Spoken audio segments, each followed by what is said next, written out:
A'udzubillahi minasyaitonirrajim. Bismillahirrahmanirrahim. Yang sangat kami hormati, sangat kami muliakan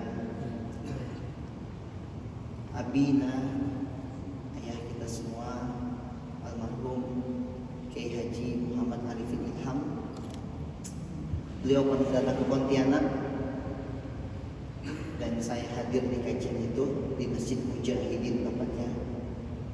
Semoga almarhum Abina, ayahanda kita semua, ayah Kiai Haji Muhammad Arifin Ilham, Allah terima segala amalnya, Allah ampunkan segala dosanya, Allah jadikan jariyah yang terus mengalir walaupun usia telah berakhir. Dan semoga Allah jadikan kubur beliau menjadi raudhatun, taman min riyadil jannah, dari taman-taman surga. Kemudian untuk ananda beliau yang sebenarnya saya tahu adalah calon yang atau dipersiapkan untuk selanjutnya, tapi sudah Allah panggil terlebih dahulu, yaitu Abangda Amir Az-Zikro, Amir Az-Zikro. Semoga juga beliau ditempatkan satu surga bersama dengan ayahanda beliau.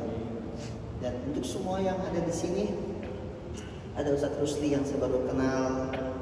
Sebelumnya saya kenal dengan Ustadz Ferry Nur, cuma kabarnya tadi umroh ya. Kemudian ada Ustadz Reza dan semua yang hadir, jamaah, pengurus DKM, pemakmur masjid, dan semua yang tidak bisa sebutkan satu persatu. Semoga Allah muliakan antum semua. Allah jadikan antum orang-orang pilihan, hidupnya baik, keluarganya baik, anak cucu keturunan baik, mati dalam keadaan baik, ditempatkan di tempat yang terbaik.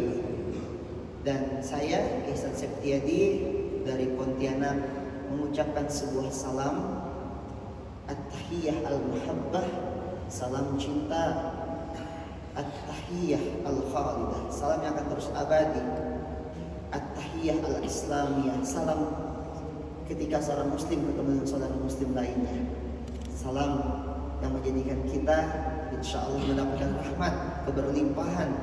Assalamualaikum warahmatullahi wabarakatuh. Alhamdulillah, Allahumma sholli ala Sayyidina wa Maulana Muhammad. Alhamdulillah, segala puji bagi Allah yang pada hari ini memperjalankan saya jauh dari Pontianak. Tidak kebayang rasanya bakal sampai ke sini. Qadarullah, pertemuan kami dengan Ustadz Reza kemarin di Marbot Camp langsung membawa saya ke sini. Itulah takdir ya. Subhanalladzi asra bi 'abdihi lailan minal masjidil harami ilal masjidil aqsal ladzi barakna hawlahu. Jadi saya menyadari bahwa perjalanan kita adalah perjalanan dari masjid ke masjid, dari satu waktu sholat menuju waktu sholat lainnya. Sampai kapan? Sampai kita dipanggil oleh Allah. Semoga kita istiqomah semuanya. Amin. Allahumma amin. Abang kakak, ayah bunda sekalian Allah rahmati,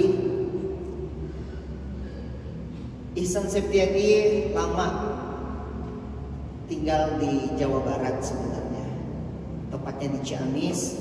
Satu kampus dengan Bang Aswandi. Nah, itu dia Bang Aswandi, yaitu abang kelas saya. Beliau angkatan pertama, saya angkatan kedua, gitu ya, di Ibnu Sina Ciamis. Dan kami kurang lebih 13 tahun di pondok pesantren Ibnu Sina. Kemudian lanjutkan kuliah, kalau Bang Aswandi ke Sebi, saya ke Ma'had Ali An-Nuaimi di Jakarta Selatan, tepatnya di Kebayoran Lama kalau nggak salah, udah agak-agak lupa.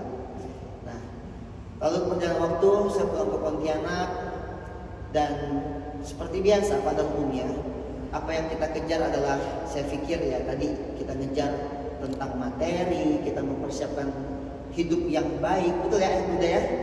Kan mempersiapkan hidup yang baik.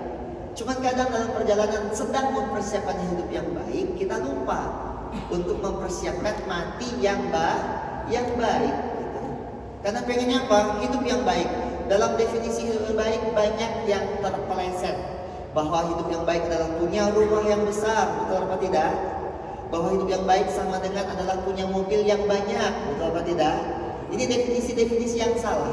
Tapi banyak yang mengartikan bahwa hidup yang baik sama dengan adalah punya uang yang banyak. Hidup yang baik adalah punya nama yang tenar sehingga dikejar jadi seleb dan lain-lain gitu ya. Salah? Tidak, selama itu untuk Allah. Dalam perjalanan itu 2013 sampai 2018 saya mengalami ya jatuh bangun seperti itu. Sampai level dimana pernah punya utang 50 juta, kemudian begitu lunas punya hutang lagi. Saya pikir ada yang salah dalam hidup saya.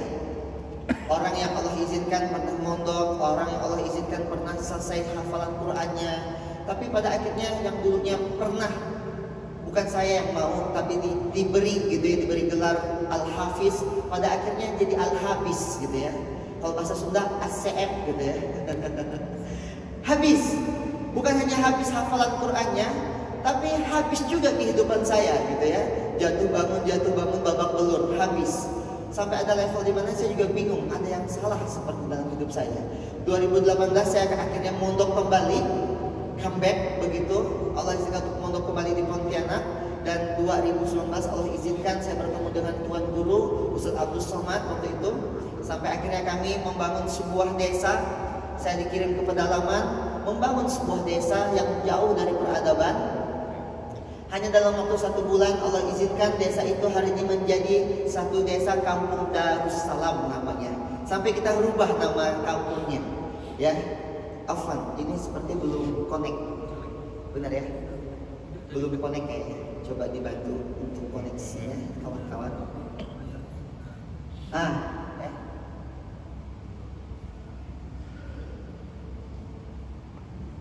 Kabelnya.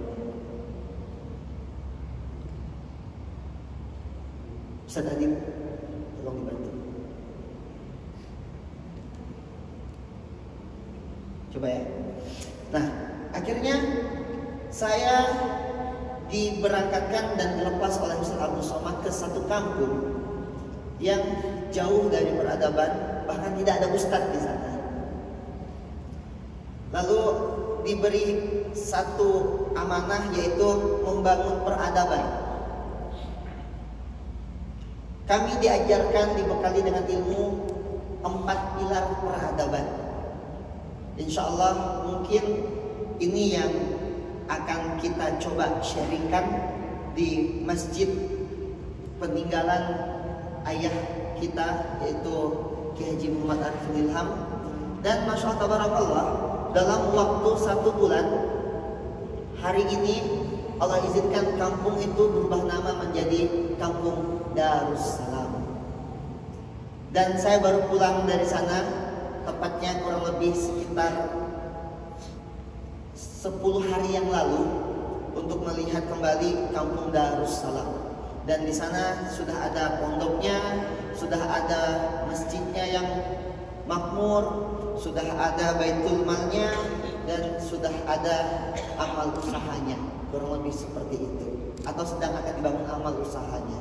Maka 4 pilar peradaban ini, ayahanda, abang kakak sekalian yang Allah rahmati, saya akan izin banyak berinteraksi dengan antum semua di subuh hari ini.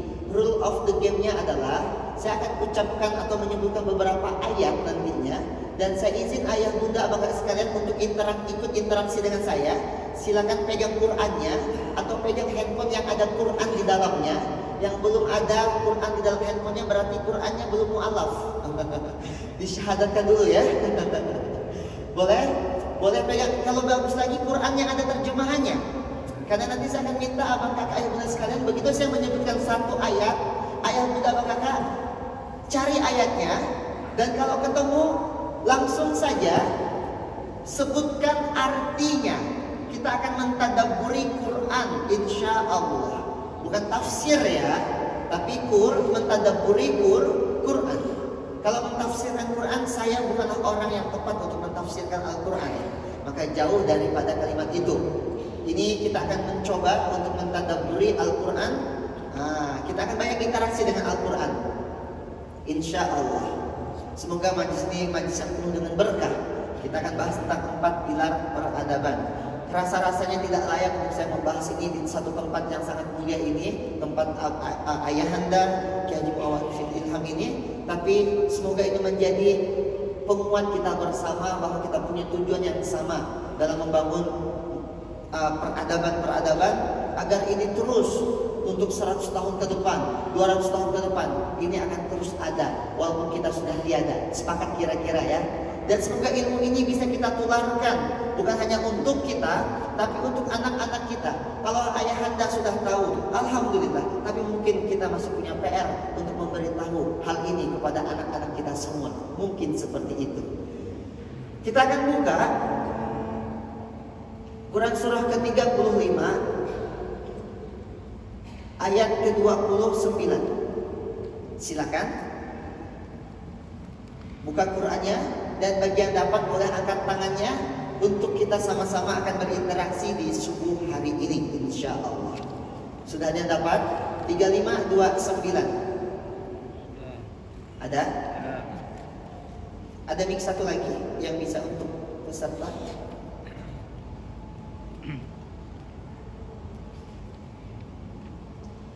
Dan 9 itu saya mau cerita, Ismuhu Yahya ini adalah satu masjid yang mungkin antum kenal Munzalan ya, karena Kiai Haji Abdul Syukur Mahmud Abdul Syukur ya, beberapa kali datang ke Pontianak ya. Nah, itu kemarin juga kita selisih, beliau ada di Pontianak, saya ke sini begitu ya, sama Ustaz Lutfan kemarin. Nah, jadi kita akan membahas tentang 4 pilar peradaban. 4 pilar peradaban. Ini yang coba kami terapkan daripada atau yang kami ambil sanad ilmunya dari para guru-guru kami, yaitu Kiai Haji Lukmanul Hakim yang punya Munzalan serta Kiai Haji Adi Pratama Larusindo yang sekarang menjadi pengasuh di Masjid Ismuhu Yahya. Udah dapat 3529? Ada? Siapa? Boleh. Atau kita ganti mic? Oh, boleh kasih ke mic. Kita pelan-pelan bacanya ayahanda ya. Bismillah. Yang lain boleh tetap melihat Qur'annya karena ini adalah dasar dari apa itu pilar peradaban. Silakan ayahanda. Artinya aja ya, artinya saja ayahanda. Bismillahirrahmanirrahim. Ya. Sesungguhnya orang-orang yang selalu membaca kitab Allah. Oke, yang pertama apa? Membaca kitab Al-Quran. Kitab Al-Quran itu akan menjadi tempat membaca kitab Al-Quran, menjadi apa nanti namanya? Baitul Quran. Langsung ya Anda izin ya, satu kalimat saya tulis langsung. Yang pertama, tempat membaca Al-Quran di mana? Baitul Quran. Kayaknya ini ya. Saya pakai spidol aja. Gak apa-apa. Sebentar ya. Sebentar ya Anda. 4 pilar peradaban. 35 ayat 29. Baitul Quran. Ya, lanjutkan ayahanda. Dan melaksanakan sholat. Melaksanakan sholat. Di mana melaksanakan sholat? Baitul masjid apa? Baitullah. Ya, lanjut ayahanda. Dan menginfakkan sebagian rezeki yang kami anugerahkan kepadanya dengan diam-diam dan terang-terangan. Ya, kalau kita infak di mana? Baitul Mal. Lanjut ayahanda. Mereka itu mengharapkan perdagangan yang tidak akan rugi. Nah, perdagangan, kalau bahasa Arab perdagangan apa? Mu'amalah. Maka jadi Baitul Mu'amalah. Baitul Mu'amalah. Oke, kenapa Baitullah adanya di bawah? Karena menjadi pondasi. Nabi Yuna Muhammad SAW ketika beliau alaihi wasallam melakukan hijrah bersama dengan para sahabat. Yang pertama kali dibangun saat beliau datang ke Madinah apa? Masjid Baitullah. Maka Gurunda Kiai Haji Luqmanul Hakim sangat tegas mengatakan bahwa tidak ada peradaban yang dibangun dari sekretariat, tapi semua peradaban itu lahir dari Baitullah, yang menjadi fondasi utama tempat tazkiyatun nafs, bahwa itulah dia Baitullah.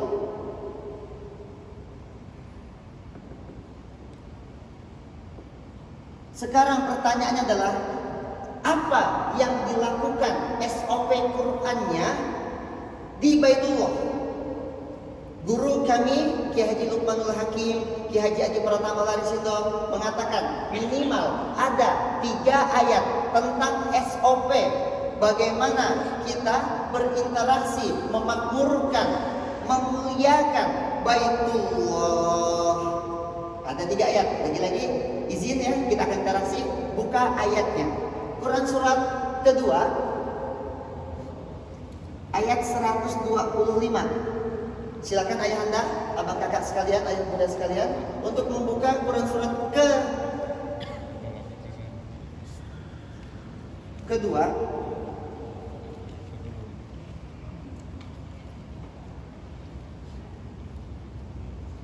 surah kedua Al-Baqarah ya, surah kedua ayat ke 125.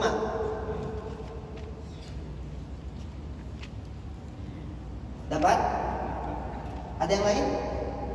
Dan ingatlah, ya, ketika kami menjadikan rumah atau Ka'bah tempat berkumpul. Iya, rumah Ka'bah itu ya Baitullah, betul? Satu, dia sebagai tempat berkumpul. Ini namanya indeks ayat.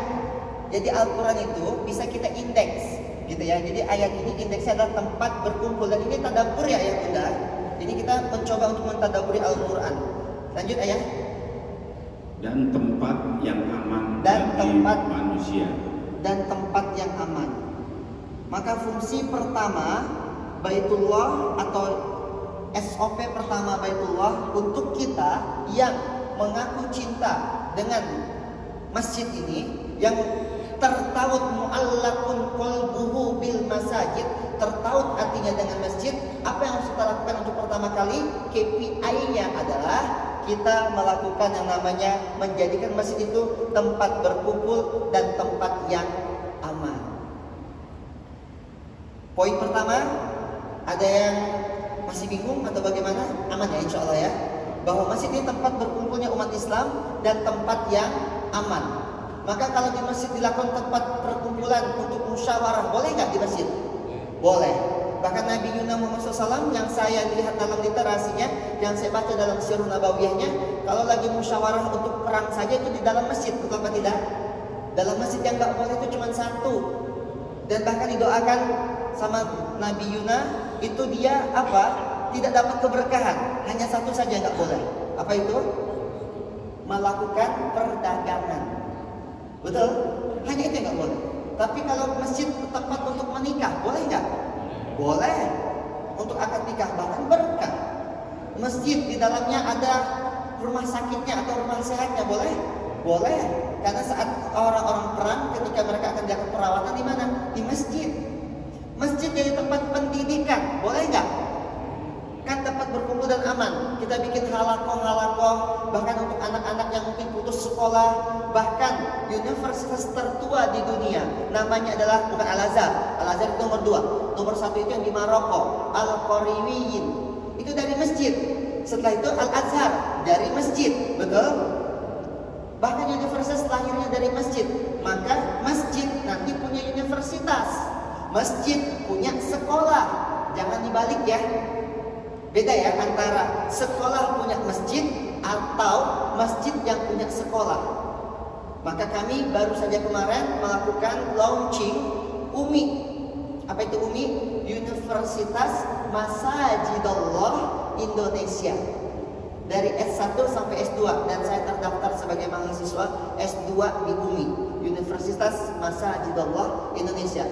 Masjid punya sekolah, masjid punya kampus, masjid punya komplek, masjid punya usaha, tempat berkumpul. Datang kawan-kawan yang belum bisa sekolah ke masjid, bisa dapat pendidikan gratis. Kita siapkan PKBM-nya. Kami punya kutab, kami punya PAUD, kami punya TK, kami punya pondok Quran masih di Sumuyah. Dan saya pikir di sini juga sudah ya, kalau tidak salah, betul ya? Nah, sama berarti. Inilah yang keterikatan kita. Ada vibrasi yang sama. Itu kenapa mungkin saya hadir di sini. Karena ada persamaan. Tempat yang aman, datang ke masjid aman perutnya. Kalau kami di Ismu Yahya, tiap ba'da sholat maghrib, ba'da sholat Jumat kita bikin program namanya 3M. Masjid, makan, makan. Ba'da sholat Jumat ada prasmanan di bawah, makan semuanya. Habis itu kurang lebih kami masih kecil masjidnya, 350 jamaah. Tapi di subuh hari kita bikin namanya pasar bahagia. Kalau siang hari itu bapak-bapak sholat ke masjid. Untuk ibu-ibunya di subuh hari ada namanya pasar bahagia. Untuk ibu-ibu kurang lebih jamaahnya pernah menembus di angka 1.200 orang. Datang dari sholat tahajud jam 3, kemudian subuh akbar begitu, kemudian setelah itu lanjut kajian, lanjut menghafal dengan metode min 1 ayat. Setelah itu baru kita ada kajian 30 menit sampai 1 jam bersama kiai, pulang-pulang bawa bingkisan. Ada isinya telur, daging, ikan, sayur begitu ya, isinya minyak begitu, pulang bahagia. Itu namanya pasar bahagia. Belanja cuma-cuma, bayar pakai doa. Aman jadi tempat itu. Tempat perut aman, pendidikan aman, main di situ aman. Itu masjid.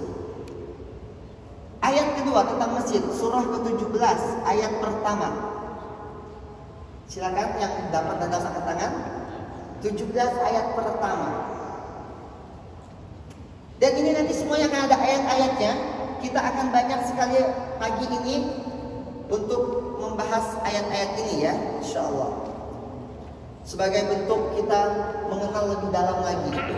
Tapi ini bukan berarti saya ingin mengajari ayah bunda atau menggarami lautan, tidak. Ini hanya sharing. Ada? Sudah dapat? 17 ayat 1. Siap. Maha suci Allah yang telah mengerjakan hambanya Muhammad pada malam hari dari Masjidil Haram ke Masjidil Aqsa, yang telah kami berkahi sekelilingnya, agar kami perlihatkan kepadanya sebagian tanda-tanda kebesaran kami. Sesungguhnya Dia Maha mendengar, Maha melihat. Masjid di surah ke-17 ayat 1 adalah tempat yang penuh dengan keberkahan. Betul apa tidak? Minal Masjidil Aqsa, minal Masjidil Haram, minal Masjidil Aqsa alladzi barakna haulahu. Ayat bunda bapak sekalian, jangankan di dalam masjid, di sekeliling masjid saja itu dapat keberkahan dari adanya masjid itu. Apalagi yang di dalam masjid, yang menjadi pengurusnya, yang tinggal di dalamnya, yang mendedikasikan hidupnya untuk masjid, penuh dengan keberkahan. Lah, yang di sekelilingnya saja dapat keberkahan, apalagi yang di dalamnya. Masya Allah. Sekarang, apa maksud dari keberkahan itu? Kadang kita cuma tahu satu. Berkah adalah ziyadatul khair. Betul apa tidak? Kadang kita cuma tahu satu. Yang namanya berkah adalah ziyadatul khair, bertambahnya kebaikan. Tapi kebaikannya seperti apa yang diinginkan oleh Allah untuk bertambah dalam hidup kita? Maka dalam bukunya Ustaz Umar Mita, saya lupa, simpul-simpul keberkahan atau apa gitu judul bukunya, beliau menukil minimal ada 4 pendapat ulama, ada 4 poin menurut ulama apa itu berkah, walaupun banyak, tapi yang diambil 4 oleh beliau di bukunya Ustaz Umar Mita. Yang pertama, yang namanya keberkahan adalah 1. Ini tulisan saya emang agak jelek ya. Insya Allah kebaca ya. Oke. Yang pertama adalah ziyadatul ta'ah, Apa yang pertama?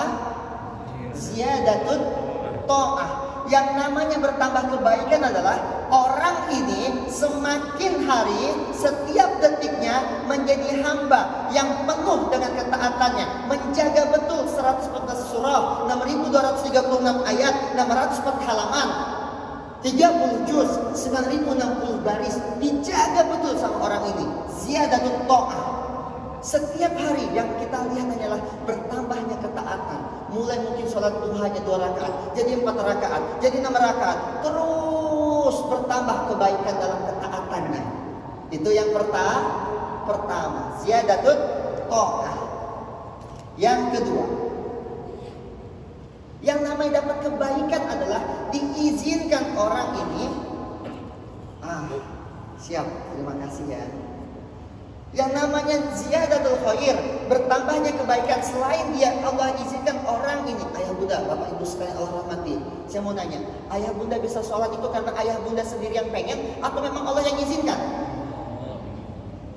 Ayah bunda bapak sekalian yang bisa sedekah di hari ini, itu apakah karena ayah bunda yang pengen atau Allah yang izinkan? Berarti kan ini semua kita sendiri saja. Untuk melakukan kebaikan kita nggak bisa, kecuali kalau Allah yang mengizinkan. Betul? Jadi dalam melakukan kebaikan saja kita harus minta ihdinas siratal, dan hanya orang-orang yang Allah izinkan yang bisa melakukan kebaikan. Jadi jangan bangga dulu, aku bisa sholat hebat. Enggak, itu murni karena Allah yang mengizinkan. Bisa jadi saja kecapean, nggak terdengar azan, bablas akhirnya subuhnya, bisa nggak? Bisa jadi saja, tapi karena Allah masih sayang dengan kita, Allah pilih kita untuk bangun di subuh hari, mendengarkan kalimat-kalimat thayyibah, dan akhirnya kita bisa sholat subuh berjamaah. Masya Allah, ziyadatut ta'ah. Jadi untuk kebaikan saja kita harus minta. Maka Allahumma ya muqallibal qulub, tsabbit qulubana ala dinik. Itu kan minta, benar? Itu minta. Maka mintalah kebaikan. Yang kedua, Ihya'us sunnah. Apa itu Ihya'us sunnah? Hidupnya bersama sunnahnya para nabi. Kul in kuntum tuhibbunallah fattabi'uni. Kalau kau cinta dengan Allah, kata Nabi Muhammad SAW, maka ikuti jejak aku. Jangan ikuti jejaknya orang lain. Walan tardo angkal yahudu walan nasara hatta tattabi'a millatahum. Jangan kau ikuti pola pikir, gaya hidup orang-orang yang ingin kau hancur. Millatahum, apa itu millatahum? Pola pikir, bukan agama. Kalau diterjemahkan dalam Quran itu kalimatnya agama mereka. No, millatahum itu bukan salah ya, itu bukan salah, itu mendekati terjemahannya. Tapi dalam konteks bahasa Arab, kebetulan saya mengambil bahasa Arab di Mahtali An-Nu'aimi, millah itu adalah apa? Millata abikum, pola pikir. Bukan agama bapakmu atau agama mereka, tapi pola pikir. Dan hari ini apa yang tidak kita ikuti pola pikirnya mereka? Sebutkan saja. Gak ada. Kita ikut semua pola pikir mereka. Maka jangan sampai, ya. Inna dina indallahi Islam. Bedanya ad-din sama beda millah. Ad-din itu agama, millah itu pola pikir. Millah belum tentu agama. Yang namanya ad-din sudah pasti millah. Dan ad-din itu suku kata awalnya itu ad-dain.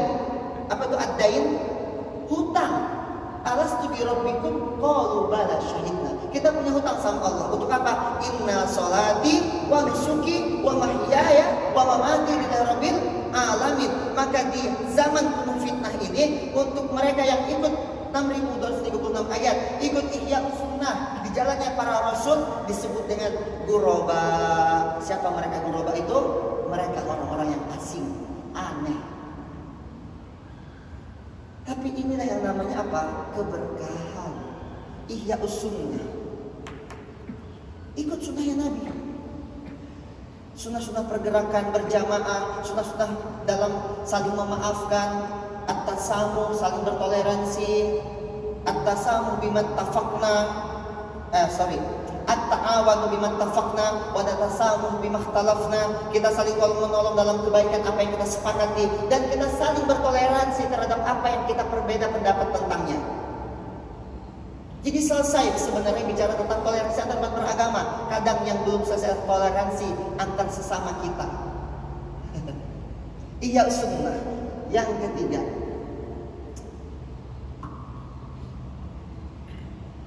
istiqomah. Apa yang ketiga? Istiqomah. Ayah kita Kiai Haji Muhammad Arif Ilham sudah memberikan teladan keistiqomahan. Sampai kapan bersama di masjid? Sampai mati. Inna sholati wa nusuki wa mahyaya wa mamati lillahi rabbil alamin. Dan Quran surat ketiga ayat 102 apa bilang? Ittaqullaha haqqa tuqatih wa la tamutunna illa wa antum muslimun. Jadi kita diminta untuk apa? Kita mati di atas jalan-jalan kebaikan. Jalan 114 surah, jalannya para ulama, jalannya para anbiya, surah keempat ayat ke-6.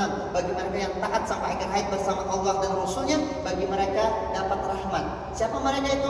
Minan nabiyyin, dari golongan para nabi. Wasiddiqin, mereka jujur dengan agamanya, jujur dengan keimanannya, jujur dengan lisannya, jujur dengan syahadahnya. Wasiddiqin, wasyuhada, masuk dalam golongan mereka yang syahid. Insya Allah ayahanda matinya syahid. Dan bagi mereka yang mati syahid, jangan bilang mereka itu mati. Wala taqulu liman yuqtalu fi sabilillah amwat, jangan kau sebut orang yang mati syahid itu mati. Bal ahya, mereka hidup. Engkau saja yang enggak tahu. Walakin la tashurun, kita enggak tahu. Mereka hidup. Mereka hidup. Allah yang bilang seperti itu. Ya. Dan itulah akhirnya kita ikut istiqomah. Sampai kapan? Sampai istiqomah itu berat. Iya, yang ringan namanya istirahat. Ya, kalau engkau lelah, istirahat saja nggak apa-apa. Tapi jangan pernah berhenti jalan dakwah. Kalau lelah, istirahat saja, nggak apa-apa. Kayak saya semalam baru datang, istirahat sebentar. Ya, tidur paling sejaman kita ya, tadi malam. Dari habis isi kajian di Bogor full agenda, tadi malam baru datang, cuma 1 jam saya istirahat sebentar dan udah fresh lagi, udah lanjut lagi. Dan ini adalah safar saya untuk 13 hari ke depan. Sekali keluar 13 hari. Mohon doanya ayah anda sekalian ya. Yang keempat, nah ini yang saya sebut dengan inilah hasil dari ziyadatut thaqah, ihya'us sunnah, istiqomah. Maka yang keempat, insya Allah orang ini akan dapat yang namanya karomah di akhir hidupnya. Apa itu karomah di zaman kita? Bukan tiba-tiba ayah anda bisa terbang. Enggak, bukan itu karomah. Di akhir zaman yang namanya karomah adalah apa?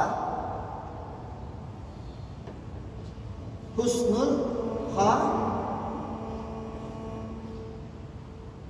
bukan pakai tak.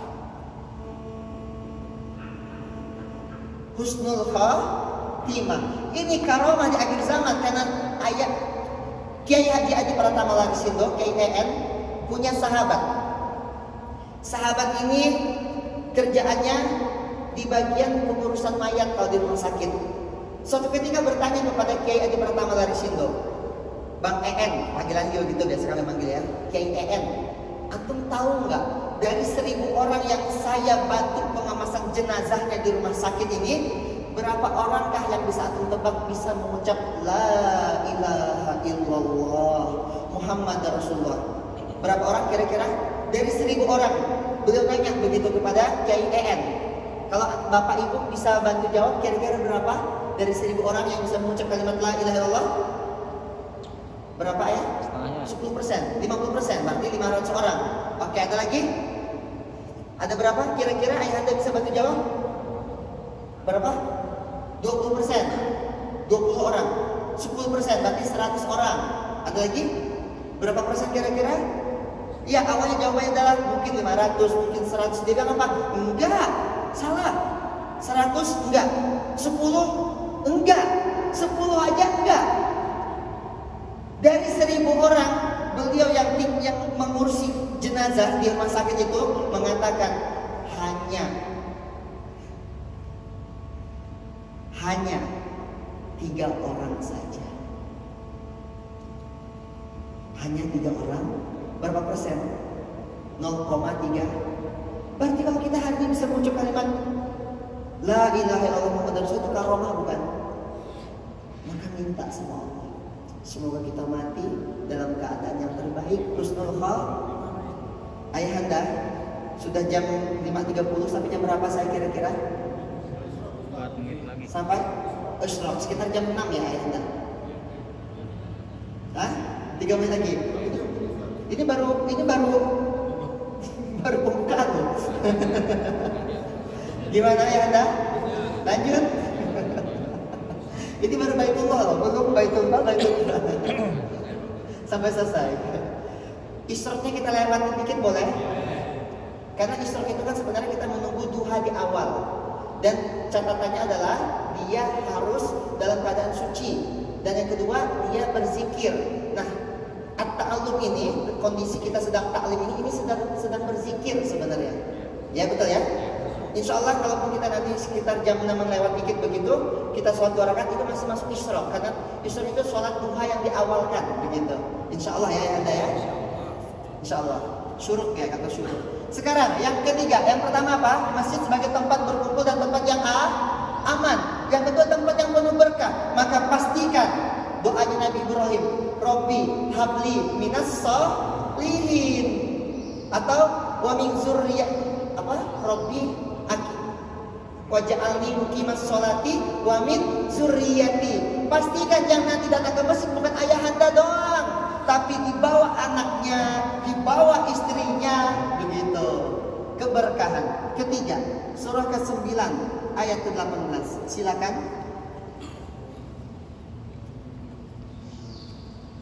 Bagaimana SOP kita dalam memakmurkan masjid? Surah ke-9 ayat ke-18.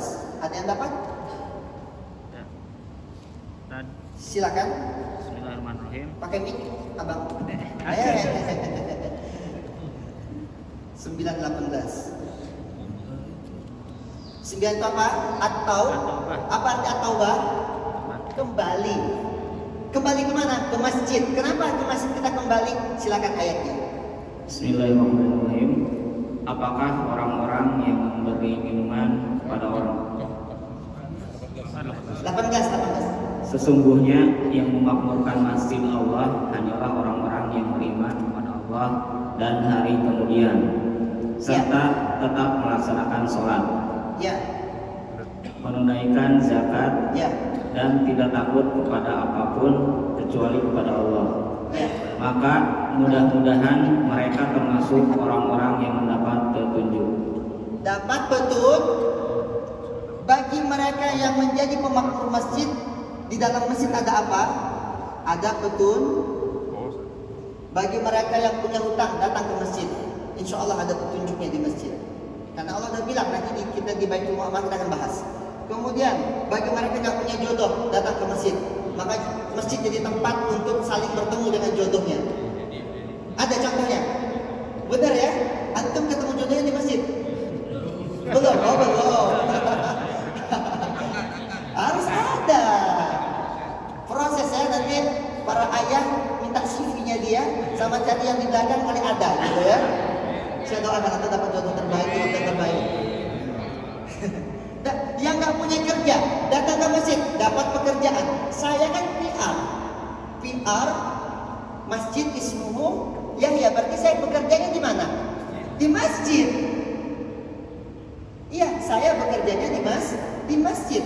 Manajer program dan PR Masjid Ismu Yahya. Dan di masjid kami ada lagi nanti manajer amal pendidikan. Di masjid kami ada lagi manajer amal sosial. Ada lagi nanti supervisor ini. Jadi orang datang ke masjid dia dapat pekerjaan. Contoh ini Ustadz Adim. Ini santri Pondok Quran Masjid Ismu Yahya.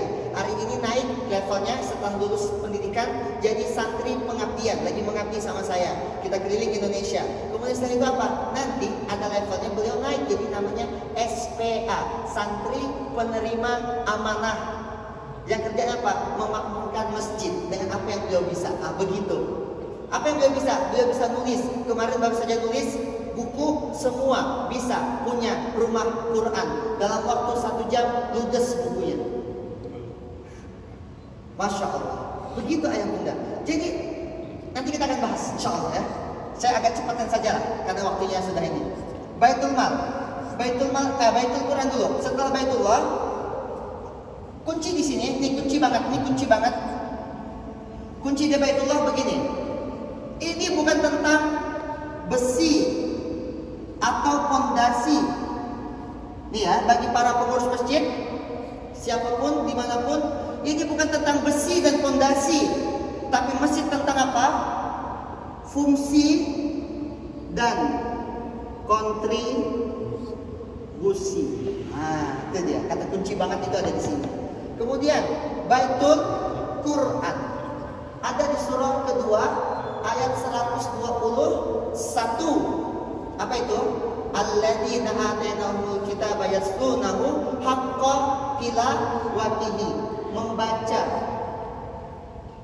Dikatakan para ulama haqqa tilawatihi adalah mengikuti, haqqa ittibaihi. Mengikuti dengan sebenar-benarnya, mengikuti Quran dengan sebenar-benarnya. Berarti begini ayah bunda bapak sekalian, kalau kita sedekah itu tuh baru satu ayat dari 6.236 ayat, maka masih ada perintah 6.235 ayat lagi. Siapa orang yang menjalankan 6.236 ayat dalam hidup secara sempurna? Siapa? Nabi Yuna Rasulullah Muhammad SAW. Itu kenapa disebut dengan kana khuluquhul Quran. Maka Quran itu bukan sekedar dia baca, bukan sekedar dia hafal, bukan sekedar difahami, tapi Quran sampai level terakhir. Ada 7 hak Al-Quran. Saya cepat saja. 1, hak Al-Quran pertama dibaca. Bukan dibaca, didengarkan. Wa idza quri'al Qur'an fastami'u lahu wa ansitu la'allakum turhamun, surah ke-7 ayat 204. Yang kedua dibaca, Iqra bismi rabbikal ladzi khalaq. Kedua dibaca. Ketiga difahami, ditadabburi, surah ke-47 ayat ke-24. Afala yatadabbaruna Qur'an am ala qulubihim aqfalwa. Tadabburi Quran, fahami Quran. Kalau kau tak mau tadabburi Quran, nanti hatimu jadi keras. Apa nanti khatamallahu ala qulubihim wa ala sam'ihim wa ala absarihim, surah kedua ayat ke-7. Itu ancamannya. Hatinya jadi batu keras, tidak mau mentadabburi Al-Quran. Yang keempat, dihafalkan. Barang siapa yang hafal Quran, man hamilul Quran, dia hafal Quran, dia amalkan Quran, lalu dia fahalun ma halaluhu, dia halalkan apa-apa yang Allah halalkan, wa harrama ma haramu, dia haramkan apa-apa yang Allah haramkan. Orang yang datang dengan seperti ini, dia membawa 10 syafaat. Yushaffa'u bihi min asyrati ahli baitihi yaumal qiyamah syafi'an. Qad wajabat lahumun nar. Bukan syafi'an ya, qad wajabat lahumun nar. Bagi mereka yang datang dengan kondisi sedang mengamal Quran, menghalalkan apa-apa yang Allah halalkan, mengharamkan apa-apa yang Allah haramkan, mereka memberikan syafaat kepada 10 orang keluarganya. Walaupun hadis ini dikatakan dhaif, tapi menurut Syekh As-Said Al-Maliki dikatakan bahwa ini boleh dipakai sebagai motivasi, dan itu menjadi satu hal yang tidak bertentangan dengan banyaknya hadis-hadis sahih, ayat-ayat yang menceritakan tentang fadilatul Quran, seperti Iqra'ul Quran fa innahu ya'ti yaumal qiyamah syafi'an li ashabihi. Maka haqqa ittiba'ihi. Itu keempat tadi dihafalkan, kelima diapakan? Diamalkan. Keenam diapakan? Diajarkan. Khairukum man ta'allama Quran wa 'allama. Ketujuh diperjuangkan. Ketujuh apa? Diperjuangkan. Maka saya punya satu tagline, semangat. Kalau saya bilang pejuang Quran, jawabnya apa? Beri perubahan. Begitu. Kita keliling Indonesia ceritakan pejuang Quran, beri perubahan. Pejuang Quran, beri perubahan. Ayah bunda, itulah harusnya yang kita install, kita tanam kepada anak-anak kita.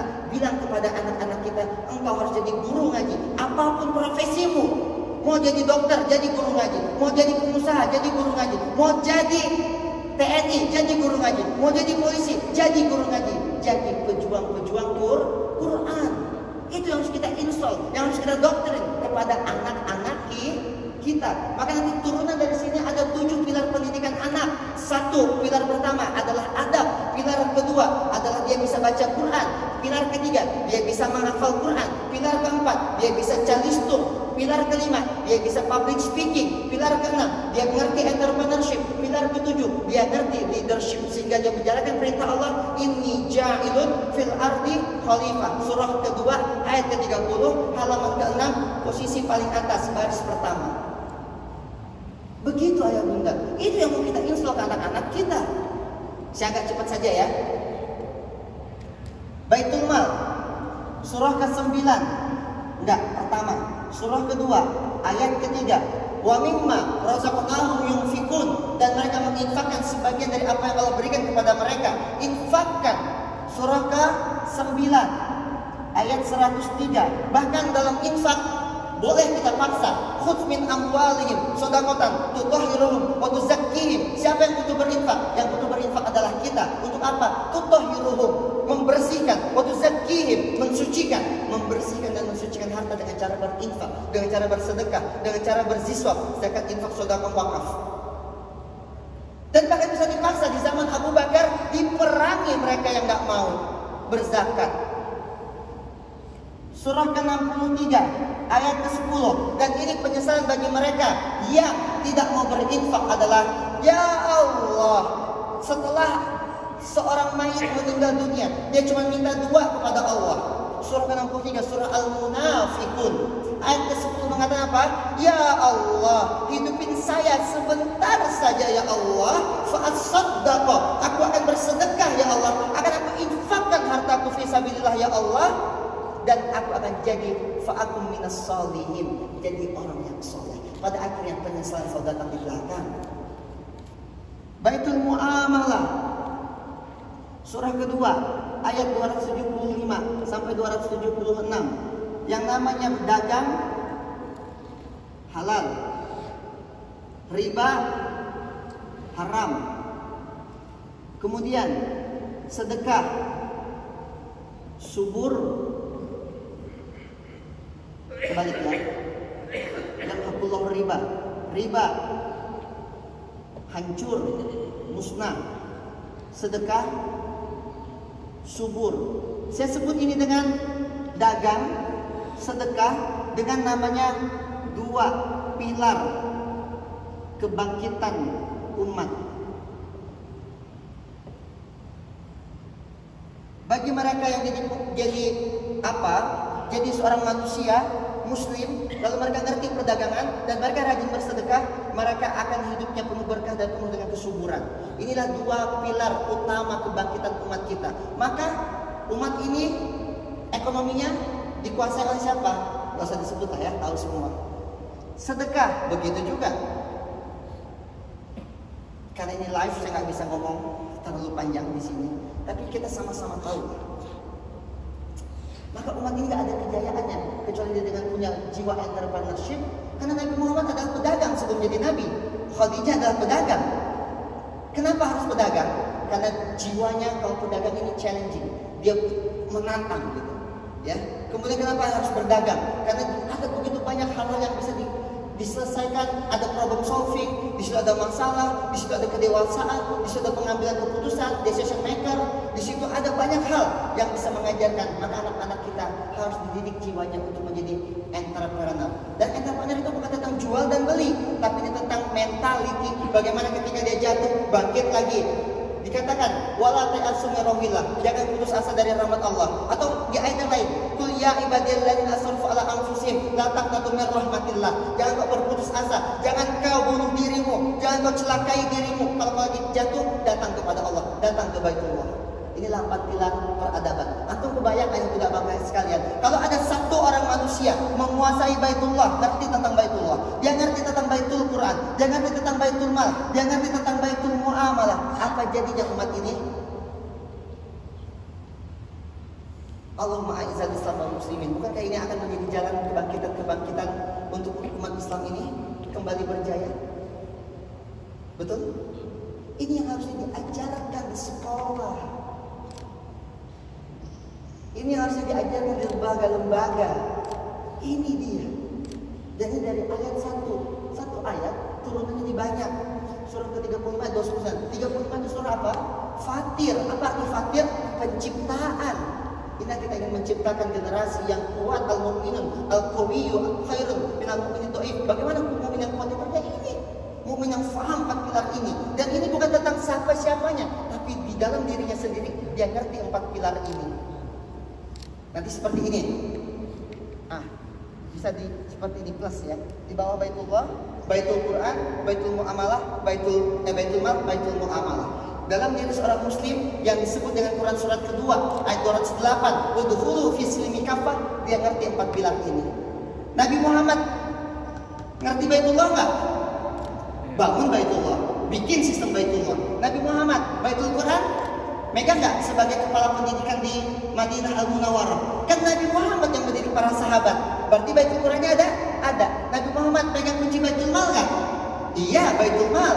Baitul Mu'amal, Nabi Muhammad berdagang. Bahkan Nabi Muhammad seorang coach, seorang pelatih bisnis tersukses sepanjang masa. Dan tidak ada yang lain dari itu. Karena antum kalau cek Sirah Nabawiyah tidak akan pernah ketemu dengan para sahabat atau bahkan beliau sendiri alaihissalatu wassalam pernah bangkrut. Ada sejarahnya para sahabat bangkrut lagi dagang. Bahkan seorang Abdurrahman bin Auf minta jadi yang miskin. Tapi nggak miskin-miskin. Kita apa kabar? Kenapa para sahabat sampai Utsman bin Affan sudah meninggal 1400 tahun lalu, tapi sampai hari ini ada rekening atas nama Utsman bin Affan? Kalau Utsman bin Affan orang yang sudah meninggal radhiyallahu anhu, tapi rekeningnya masih hidup, bahkan ribuan triliun di rekening itu. Kalau kita orang masih hidup, kadang ATM-nya udah mati. ATM-nya minta maaf dah. Mohon maaf, saldo tidak mencukupi. Betul? Ada apa? Ada yang salah dalam pola pikir keislaman kita hari ini. Ini baru bab pertama ayah bunda. Ada bab kedua setelah ini. Nanti saya akan jelasin ada 5 pilar penopang peradaban. Ini kan 4 pilar peradaban. Ini kan baru levelnya adalah fondasi. Fondasi Baitullah, fondasi Baitul Quran, Baitul Mal, Baitul Mal. Ini kan fondasi, benar? Kan fondasi itu ada tiang-tiangnya, benar nggak? Benar nggak? Ini kayak ini tiang gitu. Nah fondasi ini ada tiangnya, minimal 5 tiangnya. Tapi karena waktu sudah membatasi saya, gimana nih? Kita sudahi saja atau sudah ya kayaknya? Ya? Nah ada 5 nanti penopangnya, ya. Mungkin akan kita bahas di lain sisi. Siapa penggerak di Baitullah? Siapa penggerak di Baitul Quran? Siapa mereka yang akan mengurus Baitul Mal? Siapa mereka yang akan mengurus Baitul Muamalah? Dan siapa objek dakwahnya? Minimal ada 5. Yang kalau kita mengerti ini, insya Allah Islam akan berjaya kembali. Insya Allah. Setelah itu bab kedua. Bab ketiga nanti ada lagi. 1 tujuan utama. Ada 4 pilar ini untuk apa? Ada 5 pilar nanti untuk apa? Ternyata goalsnya ada 1 nanti di ujung. Itu bab ketiga. Saya butuh waktu 2 jam kurang lebih untuk menyampaikan ini. Itu saja belum selesai sebenarnya. Pembahasan ini dibahas 3 tahun pun belum selesai. Dan itu diturunkan turun-temurun. Bismillah, setidaknya hari ini kita belajar dulu bab pertama, fundamental. Ini bab pertama. Oke, 4 bab pertama. Ada 4 pilar peradaban. Pilar pertama Baitullah.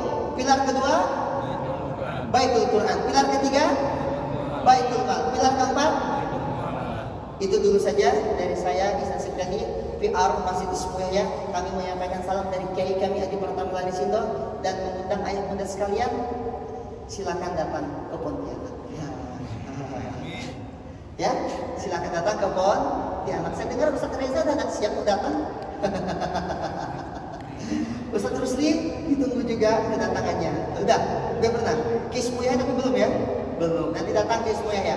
Kabarin kami kalau udah sampai di bandara, nanti kami akan jemput. Gak usah mikirin hotel penginapan. Kami punya penginapan sekelas hotel, insya Allah. Tenang aja. Makan di mana? Tenang aja. Pokoknya kalau datang sampai bandara, tolong WhatsApp. Tolong kabarin. Gak usah mikirin penginapan, gak usah mikirin yang lain-lain. Bahkan kalau saya ada saya jemput langsung insya Allah. Pokoknya bayar aja, bayar tiket. Nah itu aja bayarnya ya. Bayar di tiket. Sisanya biarkan kami yang izin berkhidmat kepada ayah anda, abang kakak sekalian. Maka kami tunggu kedatangannya di Pontianak. Kotaknya para habaib. Pontianak itu berdiri oleh habaib. Gitu ya. Jazakumullah khairan katsira.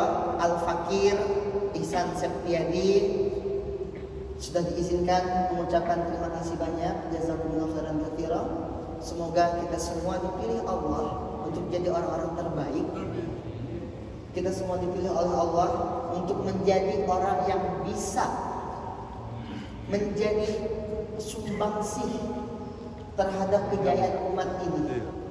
Dan kita dipilih oleh Allah untuk berjalan istiqomah di jalan dakwah ini sampai akhir hayat kita. Allahumma khtim lana bil iman, Allahumma khtim lana bil Islam, Allahumma khtim lana bi husnil khatimah, Allahumma khtim lana bi kalimatit tauhid, la ilaha illallah Muhammadar Rasulullah. Ya Allah, ya Arhamar Rahimin, kami yang lemah ini, izin ya Allah, izin dipakai badannya, dipakai tenaganya, dipakai pikirannya, dipakai semua yang Kau berikan kepada kami, waktu kami, tenaga kami, pikiran kami, harta kami ya Allah, untuk membesarkan li'ila'i kalimatillah, untuk membersamai dakwah ini sampai kami mengikuti jejak ayahanda kami Kiai Haji Muhammad Arifin Ilham ya Allah, sampai mati bersama dakwah. Ya Allah, istiqomahkan kami dan dakwah. Allahumma ya muqallibal qulub, tsabbit qulubana ala dinik. Allahumma ya musarrifal qulub, sarrif qulubana ala ta'atik. Ya Allah, jadikan anak cucu keturunan kami anak yang saleh, hafizah, penghafal Quran 30 juz, pejuang Al-Quran, pejuang dakwahmu ya Allah. Dan kumpulkan kami ya Allah bersama Rasulmu, satu surga bersama Rasulmu. Izinkan kami ya Allah, lisan ini, lidah ini, bibir ini, tenggorokan ini untuk merasakan lezatnya minuman dari telaga Al-Kautsar ya Allah. Ya Allah, dan izin ya Allah, kami yang penuh dosa, penuh hilaf, penuh salah, penuh dengan segala kekurangan, izin ya Allah, matikan kami dalam keadaan sedang sujud, matikan kami sedang membaca Al-Quran, matikan kami sedang mempelajari agamamu, matikan kami ya Allah sedang taat, sedang mendekat kepadamu, dan jadikan kami ya Allah orang-orang pilihan. Dan ya Allah, jaga Az-Zikra ini ya Allah. Jaga Az-Zikra ini untuk 100 tahun ke depan, 200 tahun ke depan, dan jaga Az-Zikra ini sampai akhir zaman nanti ya Allah. Jadikan Az-Zikra ini sebagai tempat mengingat para umat ini, mengingat kebesaran Allah, mengingat kebesaran tentang mukjizatnya Rasulullah itu Al-Quranul Karim. Jadikan Az-Zikra ini ya Allah sebagai pengingat bangsa ini agar kembali kepada fitrahnya sebagai manusia, yaitu wa ma khalaqtul jinna wal insa illa liya'budun. Indonesia berzikir bersama Az-Zikra, Indonesia mengingat Allah bersama Az-Zikra. Izinkan kami ya Allah untuk meneruskan perjuangan ayahanda Kiai Haji Muhammad Arifin Ilham. Al-Fatihah. Ar-Rahmanir-Rahim, Maliki yaumiddin, iyyaka na'budu wa iyyaka nasta'in, ihdinas siratal mustaqim, siratal ladzina an'amta 'alaihim ghairil maghdubi 'alaihim waladdallin. Rabbana hab lana min azwajina wa dhurriyyatina qurrata a'yun waj'alna lil muttaqina imama. Rabbana atina fid dunya hasanah wa fil akhirati hasanah wa qina azabannar. Subhana rabbika rabbil izzati amma yasifun wa salamun alal mursalin walhamdulillahi rabbil alamin. Allahumma shalli ala sayyidina wa maulana Muhammad. Billahi taufiq hidayah. Wassalamualaikum warahmatullahi wabarakatuh. Saya serahkan kepada MC.